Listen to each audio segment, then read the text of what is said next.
Welcome to the Corporate Digital Marketing Podcast, where we examine the latest digital strategies, tactics, case studies, and technologies to help you drive your brand and your career to new heights.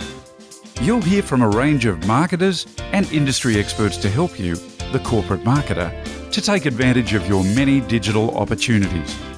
Here's your host, digital marketing expert, published author, and regular media presenter, Peter Applebaum. Hello and welcome to episode 4 of the Corporate Digital Marketing Podcast. Very excited to welcome a new guest, as I always am, because we're always getting some fantastic people on this podcast. His name is Mandeep Grover, who's the General Manager of Refractive Surgery for Asia Pacific and Japan with Abbott Vision.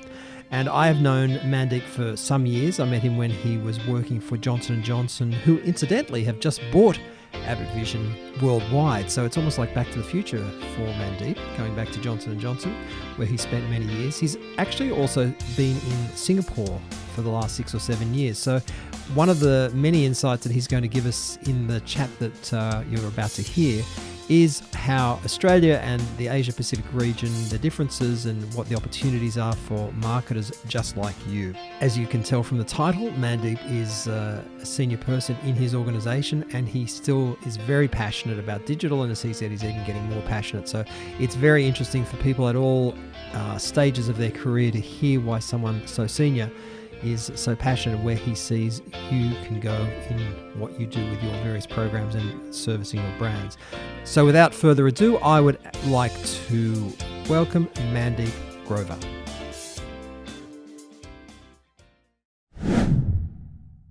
I'd like to welcome Mandeep Grover to the Corporate Digital Marketing Podcast, and I'm very excited to have Mandeep because he has excellent experience, which I covered a little bit in the introduction, but I just wanted, Mandeep, if you could give us an overview of your stellar career in the healthcare space and tell us where you are today.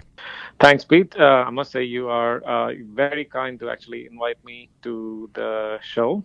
And so I essentially started off my career close to about 20 years ago. It just seems like a long time. And it was only yesterday, Mandeep. Well, if you look at the number of white hair that I have now, it reminds me every day that I look in the mirror. You and me both, Mandeep. So essentially, I started off in the healthcare industry, basically started to do a lot of ethical B2B marketing with a company called Pfizer. Yes. And could I interrupt you there, Mandeep? Because there's some people who are not in the pharmaceutical industry who don't quite know what ethical means. That's prescription only. That is prescription only, yeah. And essentially, I was working on different brands that are sold mainly through different pharmacies in different parts of the world, and they are sold by a prescription which is given by a healthcare professional, either a GP or a specialist. So I basically started with them almost 20 years ago, and my initial grounding was in the principles of understanding what the key behavioral patterns were for the physicians and how they looked at different brands that were available in the market. And the initial start of my career was in India, and India, as we may know, is a very diversified market in terms of having a lot of generic options for the different types of medications that are available, which is a trend which is also getting more and more popular in markets like Australia and New Zealand in our part of the world. So after spending a few years with Pfizer, I basically decided to take a break to pursue a full-time MBA in Europe, because I wanted to get a toolkit of understanding how I could gain a much bigger view of the entire corporation, and also get an understanding of building a network which would help me to support my aspirations. So after my MBA, I was hired through my campus recruitment from J&J, and I started my first role with them in J&J Vision Care, which was based in Singapore. And that role essentially entailed establishing the whole the physician communication, or the B2B marketing functions for Asia Pacific, using the principles that I had learned in my years in Pfizer. So it was an interesting couple of years.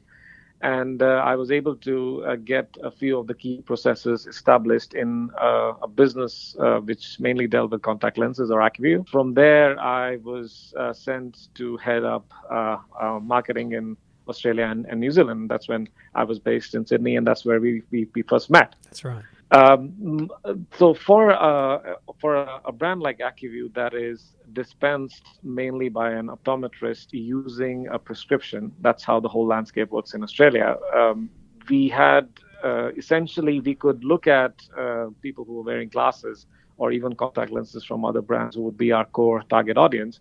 But at the same time, we had a major gatekeeper who was the optometrist, who would essentially be prescribing or dispensing those lenses once a prospective patient walked in. So it was in those early days when I spent a lot of time on a brand which had a lot of consumer appeal. But because of the fact that we were working in a market that was primarily regulated, we had to take care of the optometrists as well as look at finding cost-effective ways of essentially increasing our demand for contact lenses. And I still remember it was the year 2007. We were being challenged by our competitor in terms of share. And it was the fourth quarter, and we had to do something quite drastic to basically get our sales back on track. And that was my first experience of really working with an agency to understand the overall landscape for digital in Australia. And it was that time when we launched our first campaign on Facebook as far back as 2007, and Facebook was just in its initial phase of growth. And that campaign, which was called the AccuView Wink, was quite successful. It was, recognized within Australia and also within the entire Johnson & Johnson community as a best practice of using social media to basically get more people interested in contact lenses, get more people to try contact lenses, and show tangible increase in sales as a result of using digital media to basically get more patients on the brand. So that was 10 years ago, and you actually achieved via Facebook. That was the only social channel that you had. Quite frankly, probably apart from MySpace, there probably weren't too many other social channels around at that time. But you actually achieved those tangible commercial outcomes purely as a result of the Facebook campaign? So I would say that our campaign was actually quite unique because it was 100% digital campaign. So we used, I would say most of our media spend went to Facebook, but we also had contextual ads, as well as we used a very cost-effective way of reaching out people who wore glasses, which was, using third-party databases to send out electronic direct mail to people who were wearing glasses and who could be interested in wearing contact lenses. So I would say about 50% of the spend went on Facebook, and the rest was on different digital media channel, including online banners, SEM, as well as doing a lot of electronic direct mail. So that was quite an innovative campaign at the time, and obviously that was recognized internally and externally. I mean, that was only 3 years after Facebook was really established, which is amazing. Well, it's actually surprising when you work for a brand and you have declining sales and a lot of constraints on how much money you can spend. I think that really pushes people to come up with ideas that are out of the box and can really get the overall brand to get back on track. It's actually interesting you say that, because my contention is that the best and most innovative thinking from a digital point of view is coming from the challenger brands, the brands that are not the Cokes and the McDonald's and those that are the market leaders with the mammoth marketing budgets. They're the ones that have to box smarter, if you will, to come up with new ways of doing things to really stand out and grab their share of their market's attention. Well, in our case, I have seen this specific trend in number of different segments. So, I mean, we talk about healthcare. One example which actually comes to mind is J&J in the US has a brand called Tylenol, which is probably sold in Australia under a different name. So that brand has a certain variant that is used for people who have insomnia. Right. So a brand like Tylenol, which is considered to be a painkiller, which has got low engagement versus the other brands that we see in the FMCG segment, they came up with an app which helped you to track your sleep patterns. And it was a very simple app that people could use to track the impact on sleep on their overall mood the next day. So I have seen examples where brands which are constrained and which have people who are entrepreneurial are the ones who are able to basically leverage the limited resources which they have. Because in effect, if you look at the classic definition of strategy, it's all about allocating limited resources to get maximum outcomes. Right, right, I see. And let me ask you, as you mentioned, you are in a restricted and regulated industry. What do you see are the main, and I know this is quite a broad question, but what do you see are the main opportunities for regulated markets and marketers who are trying to create outcomes for their brands given such restrictions? So if you look at healthcare, and if I look at mainly, let's say, medical devices and pharmaceuticals, the industries which probably are always very heavily regulated and their products are prescription only. The classic business model in which information is disseminated hasn't changed a lot in the last 50 years. You still have to have sales reps that basically go in, they have their discussion with the physician for a very short amount of time that is available to them, and they try to influence behavior using a business model which, in my opinion, is quite outdated.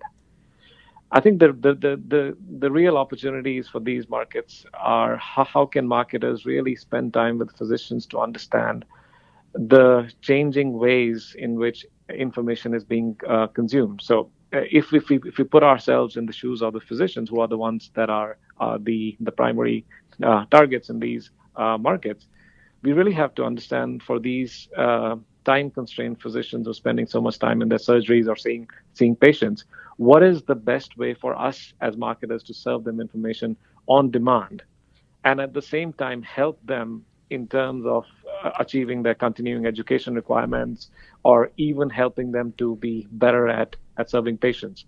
So instead of this being a one-way communication where we go and see a physician and tell them how good our medical device or our drug is, can we turn the actual funnel upside down and ask the physician how they would like to be served information, so that we can bring tools to them that would help them at their own time get that same information and basically absorb it better, and even help them in terms of getting their continuing education. Is that a revolutionary approach in your organization and in your industry? I have seen pieces of that being implemented in my company as well as my industry. Like, for example, there is a lot of movement for people going away from, let's say, the conventional paper-based messaging or the paper-based detail aids, which have been around for a long time.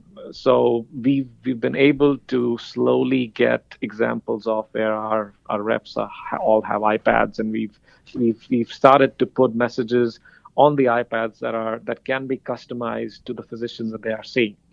So there have been examples, but I think that the overall understanding or the overall ecosystem that these industries operate in still has a lot of people who are quite risk averse because of the nature of the industry. So I have seen examples of people trying to do different things, but I think there is a long way to go as compared to what we see in the other industries that are probably not as regulated. And you've spent the last 6 or 7 years in Singapore, is that correct? Yes. Right, okay. And having spent quite a bit of time in Australia as well, what do you see the differences in those two countries, Singapore, or in Asia broadly and in Australia specifically?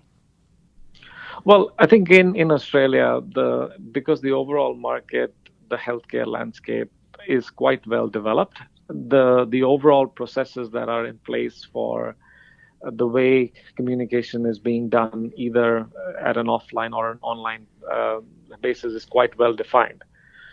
Asia, if you look at when you look at different countries in Asia, like let's say from Southeast Asia to countries like Japan to countries like China and India, there are a lot of different key drivers and barriers which you see in every country.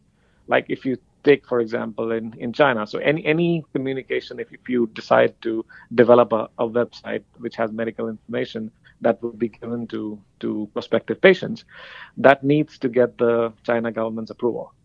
So if I compare that with Australia, the only place where I had to get approval in the ANZ space was if I had to get an out that was basically sending out to consumers, I had to get the approval from a regulatory authority in New Zealand. But this is, in this case, having your entire website reviewed by the government authority, and that process, which could take between 6 to 9 months, is something which people need to consider once they are doing campaign planning. The other thing is that as you start looking at all these different markets who have completely different rules from each other, the complexity of doing marketing or even having messages that reach physicians is completely different to what we would have in Australia and New Zealand, which are, again, very well defined, very well regulated markets where the rules of engagement are pretty clear. Wow, that's quite a substantial challenge, particularly as you say, you've got to do horses for courses across different, not just a region, but across different countries. I mean, have you tried to get a consumer healthcare website approved in China and gone through that process? I have, in fact, the actual timelines which were mentioning were the true timelines that I did face in the market. It took us about 9 months to get the website live. And even after getting the website live, it has to be reviewed every year by the same authority, even if you don't change any content.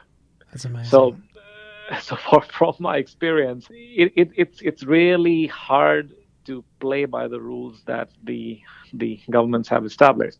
And on the other hand, for us being an American company, we have to follow the rules that are being developed in the US, and those rules follow everywhere in the world. But we see companies that are European that play by a different set of rules, which can get away with stuff which would not even go through our internal regulatory processes.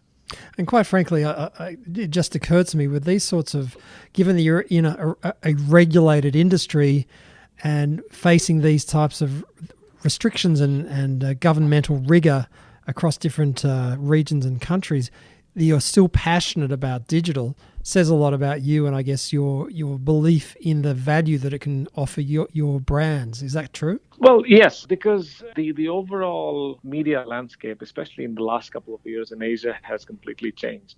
People have, we predicted in 2008 that the number of hours that people spend viewing TV, reading newspapers would decline, and all those initial forecasts that we looked at in 2007, 2008 have literally come to life. Right.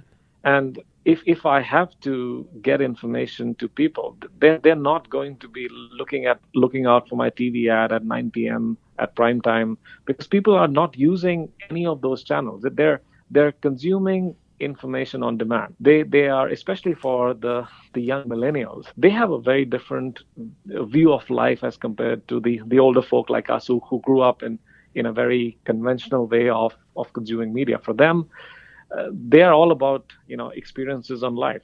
In fact, last year we did a quick survey in Singapore to find out what motivates people to undergo LASIK versus using contact lenses and glasses. And to our surprise, we found that it was not because the younger generation wanted to look vain. It was because they wanted to get their eyes fixed or their eyes corrected so that they could pursue new experiences in life. For them, it was all about doing a bungee jump in Queenstown or basically exploring a new continent.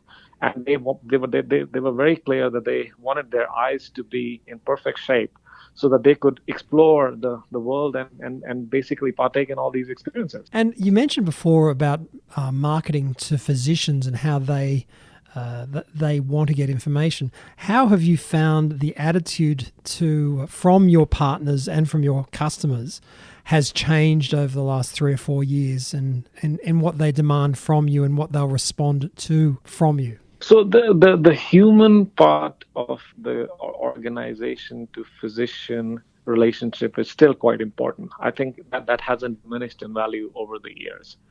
What has changed is the relationship has evolved so that the physicians are pretty clear about how they want information to be basically served to them. So I have seen an increase in online learning modules, an increase in participation in web learning sessions where a physician, let's say in a different market, speaks about their experience. But I think what hasn't changed in the overall landscape and in the way people are working with us is the content. So as long as people find that the overall content has some value and will help them to enrich their learning and serve the patients better, they're looking for ways in which they can get that specific content at their own time versus it being served to them at a specific time and hour. And also they are basically coming forward and say, well, I'm really glad that I can learn from other people. I myself have also things to share that I would like to share with the overall community. So in terms of content, that hasn't changed. In terms of people being involved in sharing stuff, yeah, I think those are the two key trends which I see, is that there is a lot more openness to people coming forward and say, well, this is what I find in my practice, versus waiting for something to be published in a journal 6 to 9 months later. People are a lot more open in sharing stuff so that they can learn as well as contribute to the overall community. So we talked before about opportunities in regulated markets. Would you see that your organization being able to facilitate that sharing and that openness, would you see that that's a new opportunity that has opened up that wasn't available to you before? I would actually say so. And I think that's what makes this industry so exciting, because the overall process of taking care of patients has been enriched so much through the technology that we have available to us. We do a lot more live patient surgeries, which is enabled by technology, because we can, stream what's happening in Singapore to Australia, get people who are sitting in the US to basically comment on that. So I think there has been a lot of enablement of the learning process with technology. And with that, I think it creates opportunities as we look at the overall speed of the internet becoming faster in the developed world. The concept of remote consultations, the concept of really the evolution of telemedicine is something which will really come up. And it's the healthcare organizations which will help to enable that, because we are the connect between the patient as well as the physician. And going forward, we'll see a lot more of these trends coming forward where we can facilitate this interaction and make it even better. But going back to another point you made, Mandeep, is the healthcare industry or the people in it are somewhat lagging in their take-up of these types of initiatives. Do you see that trend moving at all, or it's still there's not much movement? Well, in the last 10 years that I have been in this industry, I have seen a lot of changes, although they have been slow in terms of adoption of technology. I would say, as we saw in FMCG, like the P&Gs of the world, where they mandated all their marketers to become digitally savvy, I think that same change will also come in this industry. Because the old ways where the job of a marketing person was to create a messaging tool, and then the reps would use the messaging tool, and you would be doing that every quarter, I think will be over soon.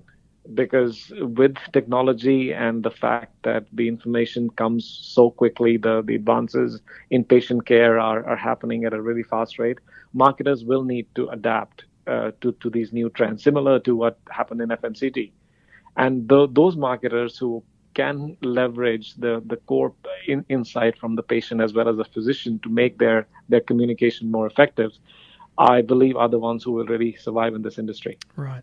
And look, you've had senior corporate roles for many years. Do you see your team, speaking about what's going to be happening in the next 3 to 5 years, do you see that your teams are pushing for more digital initiatives, or they're kind of pretending it's not happening, or is it front and center on the agenda? So in my team currently, I think about 50% of them are millennials. So they basically grow up. How's that going for you, Mandeep? Well, it's been a shift for me in terms of understanding how to really integrate them into the team, because their approach towards learning has to be grounded in the why. Unless you tell them why something needs to be done, they really don't buy into it, and their best self doesn't come out. And for them, because they're so attuned to technology from the beginning, and for me, being I would say a digital immigrant, I have had to understand what is the cool thing in their life, whether it's Pokemon Go or whether it's the new technology platform which they're discussing in their groups. And I think for them, a lot of these communication methods are quite intuitive. And for me, I've just been focusing on how can I encourage this behavior and give them all the support that they need to basically get these new initiatives off the ground, and also link it back to their overall business. Because a lot of the stuff that these guys do is cool. The missing gap, which I also found, unless I was told, is how does it bring in more revenue? And I think once they get the connection between using these tools to get the overall business results, it becomes something which is front and center for them and the organization. And that's becoming a pretty common discussion point for the senior people that we're speaking to, is that they are digital immigrants, as you say, dealing or employing digital natives in the form of millennials who know the tools but don't know the why, as you say, who don't know how to sheet that back or link that to helping to achieve sales and marketing objectives. So I guess that's where the grey hairs like you and I, Mandeep, can actually come to the table and say, okay, this is the strategy piece. You know the tools. Let's work together and collaboratively and come up with the ideal solution that's going to be meaningful to our stakeholders, be they internal or external customers, end customers or trade partners. So going on with that, looking, as I say, leadership is a very common theme in your social media postings, having done a little bit of cyber stalking on you. What advice would you give a young corporate marketer who's just starting out? They've got the whole career in front of them. Things are exciting. They feel that they're working for a medium to large corporate organization. They've got a lot of things that have been put in place already. What advice would you give them, particularly in the context of what digital opportunities are in front of them?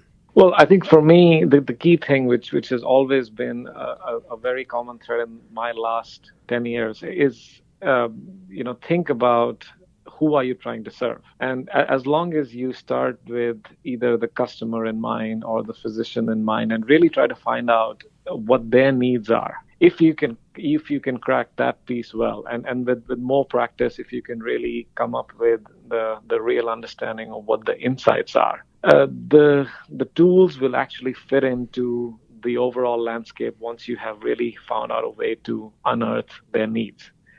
And it's really easy for all of us to get swayed by the next media outlet that seems cool, whether it's Instagram or Twitter or Facebook. But again, unless we have that strong understanding of why we are doing this and how would it actually benefit the end user, it's very hard for us to come up with compelling campaigns or compelling messages that will help to get our brands closer to them, as well as give us an opportunity to increase our overall business. Okay. Now, this is the time of the discussion, Mandeep, where we ask you to gaze into your crystal ball and tell us where you feel we as corporate marketers will be in 5 years' time. And I know that seems like an eternity away, but where do you think this digital revolution will be taking us, and where will we be in 2022? So I think there are a few trends which have been slowly emerging. I think one of the trends is the Internet of Things. And essentially that will give people in marketing a lot of things to think about, because once the Internet of Things becomes mainstream, you have so much information that you'll get from the different devices which are connected in your consumers or the customers' homes. The key challenge would be how do you leverage all the information that is coming your way versus the old way of understanding retail trends using the AC Nielsen scan information. So I think the key thing is going to be how can marketers really understand and leverage the key trend of the Internet of Things. One thing which I think will not change, and this is like preaching to the converted, is the human beings' needs or the people that we serve. Their needs are still very basic, and people who win in this really crowded environment where we are exposed to over 150 to 200 messages a day are the ones who can either connect with those needs at an emotional level, or that can give people a way to solve their problems better than what competition is doing right now.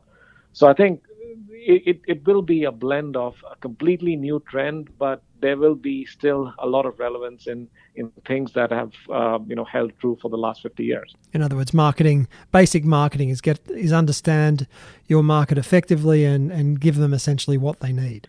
Exactly, and I think the in this fragmented media landscape, the role of insights is going to be even more important, because in most cases, people might not know exactly what they want. And worse, they might not be able to articulate it in the way that you really want to know. So understanding human behavior as a key trend, whether you're looking at it from now, we have research where people can look at your MRI of the brain to really find out which areas of the brain gets stimulated when you're looking at a shopping behavior. So I think those would be the things that will start to get mainstream eventually, where, again, marketers will get a lot of information about the things that they put in front of their customers. And the ones who are really attuned to bringing in those, essentially taking the jump without knowing whether they land on their feet or the face, are the ones who will be successful. Right.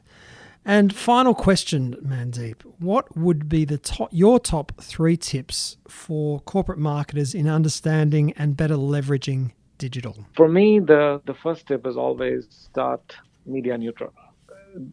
Don't get swayed by everything which is out there. You get pitched to by agencies about the next big thing. And again, I think the more you understand your customers, the more you'll be able to understand what fits their needs. I think the second key thing, which I always emphasize, is ask why. And in the environment that we are in, where the millennials have been asking why ever since they were born, that whole concept of asking about why about everything. Absolutely. I mean, it's for us older folk, we have to really change our mindsets where, our bosses would ask us to do something and we would just say yes. Of course. But with these guys, they have to be convinced on why there is a need to do this. And I think that's one trend which will become even more pertinent as we go forward. And, I think finally, the importance of market research, and especially ethnographic market research, is going to be even more important, which will give us a window into people's lifestyles, into the way they consume different technology, into the way they consume different products. So that the more we are willing to spend time and understand consumers in their own skin, is the more successful we'll be to get products and services to them, which will endear them to our brands, because the organization can do that, will be the one which will be truly differentiated from what the other organizations offer. Well, it sounds like, particularly with those 3 tips you've just given us, the top 3 tips, that's sound marketing. And as you said, that's been the way for decades of excellent marketers following those processes. And I think that's something that really that people, marketers of all ages and stages, should bear in mind, that if you're a good marketer, yes, there are different ways of thinking and different ways of doing things, but fundamentally and foundationally, it's very, very important to get the basics right and put those foundations in place before you actually start saying, okay, we're going to use Snapchat, we're going to have a Facebook page, we're going to do programmatic banner ads and all those types of things. I mean, they're very important and they're part of the delivery process, but really you need to get the basics and fundamentals right. Otherwise, you're going to fail. And that's a recurring theme in this podcast. And it's like you're just going to end up doing lots of stuff for no real reason other than it's going to fill your day and spend your money. Exactly. Great. Mandeep, thank you so much for your time today. I really appreciate it. I know you are a busy man and speaking to us from Singapore. You've given us some excellent insights from both your experience in Australia and in the Asian market as well. So thank you again, and we look forward to speaking to you again soon. You are most welcome, Pete. It was an absolute pleasure. I hope you enjoyed that chat with Mandeep. I think it was a really good and very insightful conversation that we had with him.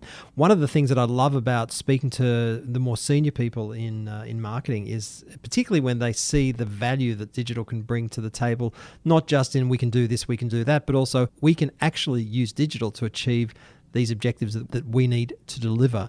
from a sales and marketing point of view. I think that's fantastic. And where this chat was similar to the initial discussion we had with Tony Karras from Weight Watchers is that he's looking at it from very much a strategic point of view of why we should be doing things, as opposed to let's just do this, let's just build a website, let's just create an app. So looking at it from a strategic point of view first really creates that solid foundation from which you can then do the implementation side. But having laid that foundation allows you to create a much more robust solution for the organization. So thank you. Thank you for your time. Thank you for listening, and we'll speak to you again very soon. Bye. You just listened to the Corporate Digital Marketing Podcast. If you have any suggestions about what you'd like us to talk about in future podcasts, email us at info@tickyes.com. For the transcript, links from this episode and other information, go to www.tickyes.com and click on the podcast link. Have a great digital day.